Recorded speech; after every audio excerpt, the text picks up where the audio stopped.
to running a marathon, it is essential to train and prepare beforehand. Of course, anyone could run a marathon without training, but it would likely be a very difficult and unpleasant experience. Before you begin training for a marathon, it's essential to consider your skill level and any limitations.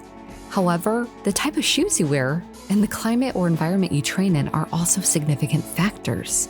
If you have pre-existing medical conditions, are they going to affect your ability to train? Does it matter if you run in the morning or in the evening? All of these choices matter, and it can make the difference between a fun training experience and a really painful one. Your likelihood of finishing, or I guess even starting the marathon, is entirely dependent on your training leading up to the big day. The same can be said for painting realistic portraits. Acknowledging your skill level and limitations is an important first step, but so is the environment you choose to paint, the time of day, and even the schedule that you put aside for yourself to paint. So let's dive into ways that you can make your painting experience more enjoyable by avoiding some of the unseen disruptors. We'll start with the environment you will be painting in. When starting a portrait painting, it's best to find a spot with good lighting, or you can set up a spot where you can get consistent lighting. Inconsistent light sources will cause colors to appear different in every painting session, which can make it difficult to maintain a cohesive painting. Some inconsistencies that you're going to find with daylight is, number one, the time of day.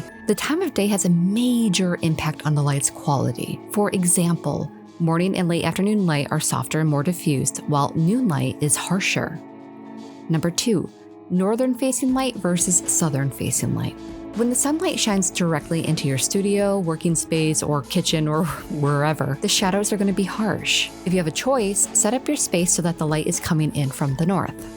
Number three, the weather can also have a big impact on light. If it's a cloudy day, the light will be more diffused and may also result in you adjusting your painting's values. If it's a sunny day, on the other hand, the light will be brighter, and you're going to have to be very careful not to overexpose your painting. Number four, lighting fixtures. The type of lighting fixtures you have in your space can make a big difference in the light as well. Warm lights like incandescent bulbs will give off a yellowish light, while cool lights like fluorescent bulbs will give off a bluish light. So here are some solutions to your lighting problems. Number one, diffuse natural light.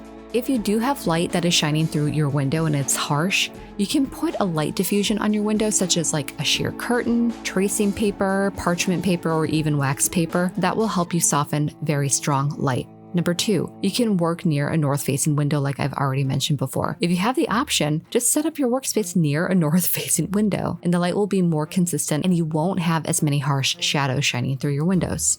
Number three, use artificial lighting.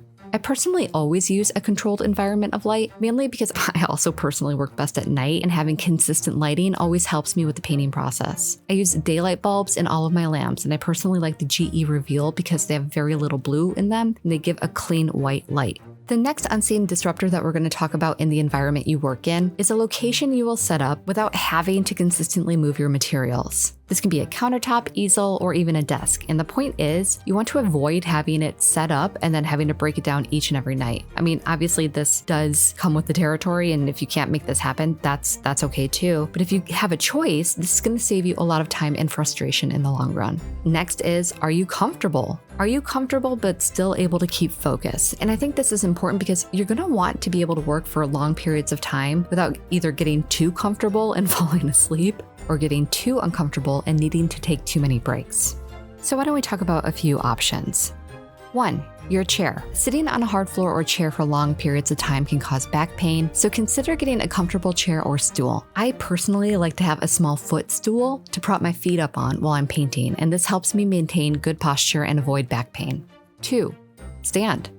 You may prefer to stand, and standing does provide so many benefits for painting, such as being able to move around and more easily so you can have a better range of motion, and also just getting to see your painting from a new angle or perspective. 3. Your table or easel. In this course, we are going to be working on a flat surface like a table, so having a table where you can put all of your materials is really important. After you complete this course, you can start working on surfaces like canvas or panels or whatever you want to invest in. And at this point, you may want to get an easel. Easels come in a variety of sizes and styles, so you'll want to do your research to find one that's right for you. The type of easel that you choose will depend on the type of painting you do and your personal preferences. 4. All right, guys, this is a big one. Distractions. The final unseen disruptor that we're going to be talking about is distractions. This can be anything from the TV to people walking by your painting area to your phone ringing. When you're painting, it really is important to be in a calm and quiet space so that you can focus on your work and not get too distracted by your surroundings. It's kind of like trying to do homework when you were in school. If the environment around you isn't conducive to concentration, then it's going to be way harder for you to succeed. Next, we will talk about the time of day you paint and setting up a painting schedule for yourself that you're actually going to stick to. Just like with any other goal that you set for yourself, painting is more likely to happen if you have a plan and schedule for when you're going to do it. The best time of day to paint. For me, the best time of day to paint is at night. I find that I'm more creative and focused when it's dark outside, but everyone is different. You may find that you paint better in the morning or the afternoon. The most important thing is to acknowledge what time of day you work best and then really choose to set your schedule at that time of day. Setting up a painting schedule. One way to set up a painting schedule is to choose certain days of the week that you're going to paint and then set aside a specific time for painting on those days. For example, you could decide to either paint Mondays, Wednesdays, and Fridays from 7 to 9 p.m. Or you could decide to paint every other day for an hour. The important thing is just to be realistic with your schedule. This way it'll be way easier for you to commit to it. But also be flexible with yourself and don't beat yourself up if you miss a day or two. The goal is to make painting a regular part of your life, and that's going to take time and practice too. Our last unseen disruptor is fear and comparison. We will talk about mindset more in the next lesson, but I want to talk to you about fear and comparison as an unseen disruptor because it's something that really can hold us back from painting and living a creative life in general.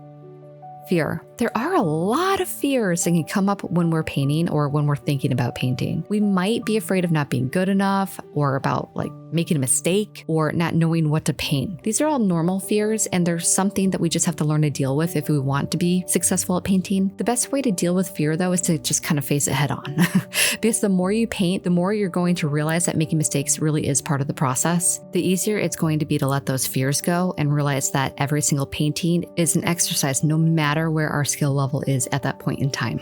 I know this seems like easier said than done, but really just start painting and don't worry about being perfect. Just have some fun.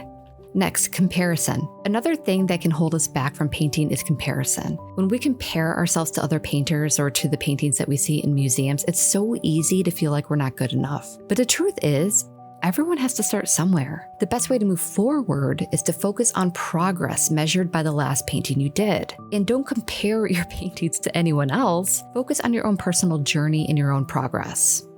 Okay, so now that we've talked about the unseen disruptors of painting, let's move on to the next lesson where we're really going to break down mindset and how to mentally prepare yourself for portrait painting.